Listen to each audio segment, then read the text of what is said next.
And so every year we invite our participating churches to nominate someone from their graduating class to represent their church. We do a divine pick, and that is the person who will answer the call. This year, God chose our international practitioner graduate from the online class of 2010. She's going to speak with you today, and so I'll call forth Wanda Joy Atkinson from Stony Island, Nova Scotia.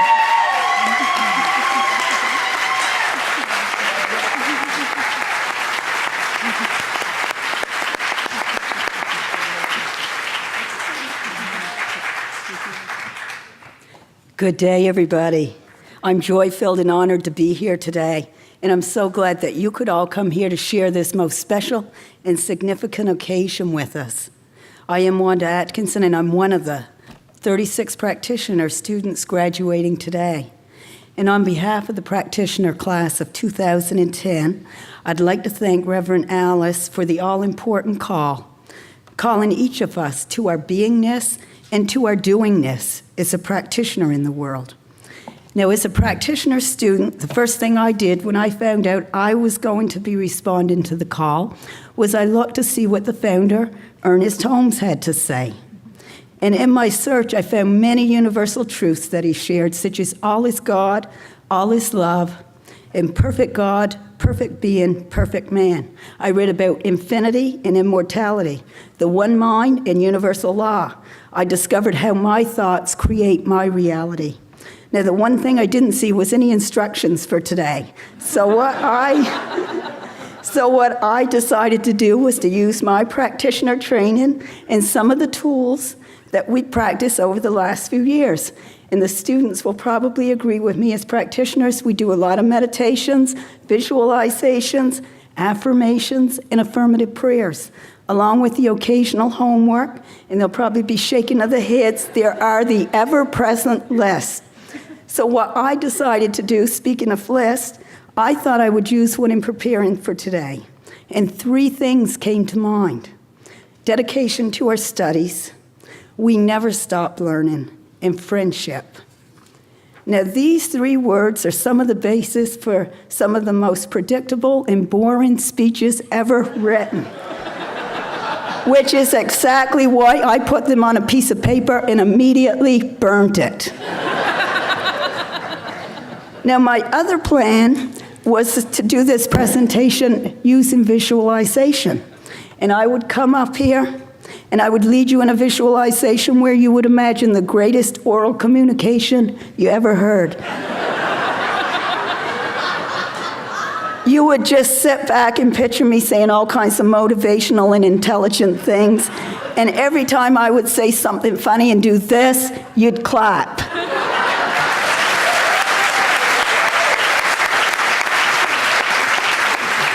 This visualization stuff really, really works. So now I just want you to sit there, close your eyes for about 5 minutes, and imagine that this is the most inspiring and awesome response ever, and you can all go home.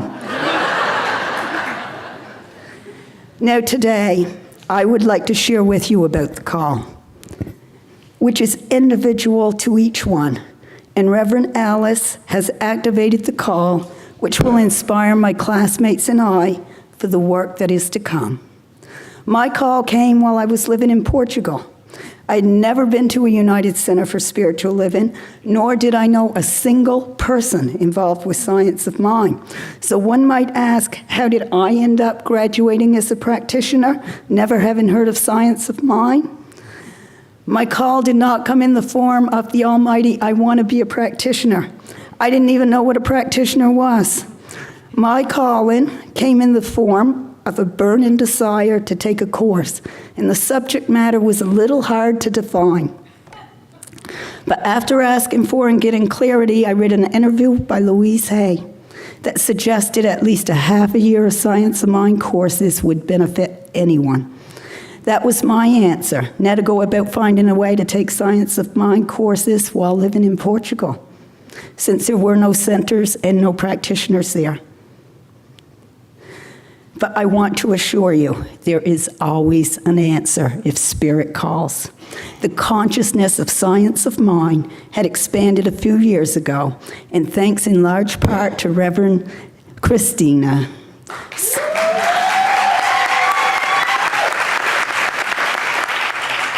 Science of Mind courses and practitioner training were available online, allowing me to fulfill my calling from Portugal. I knew as soon as I took my first course over 3 years ago, I was on the right path and on my way to practitioner calling. And this center, Seaside, is very special to me also. It was 1 year ago today, after over 2 years of study, that I finally got to attend a center. And I am so grateful to be at this very same center today.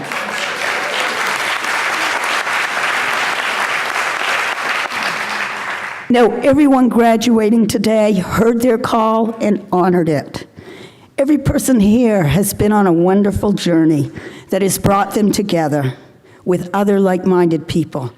Friendships and bonds have been made that will last a lifetime. Each one has completed up to 4 years of studies. We have gained a greater understanding of spiritual truth, how to apply it to our own lives, and how to use it for the benefit of others.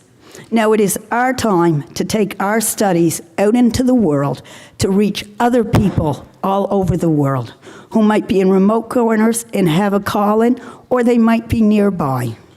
I can tell you these teachings are needed and wanted by people, not just here in California or the United States or Canada or Portugal, but in other faraway places all over the world. There's some of you in the audience may even hear your call, and it may be in the form of a full-fledged message to be a practitioner, or it may come in the form of take some classes, or to do something to improve your own life. Whatever it is for you, I can only encourage you to follow it. If you have a calling, follow it. There will be a way for you to fulfill it. Now, on behalf of the practitioner graduating class of 2010, I would like to give a big resounding yes to the call that has been activated, knowing that we will each go out into the world and do the work we have been called to do.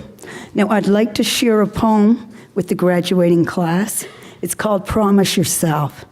Promise yourself to be so strong that nothing can disturb your peace of mind, to talk health, happiness, and prosperity to every person you meet, to make all your friends feel that there is something special in them, to look at the sunny side of everything and make your optimism come true, to think only the best, to work only for the best, and to expect only the best, to be just as enthusiastic about the success of others as you are about your own, to forget the mistakes of the past and press on to the greater achievements of the future, to wear a cheerful countenance at all times and give every living creature you meet a smile, to give so much of your time to the improvement of yourself that you have no time to criticize others, to be too large for worry, too noble for anger,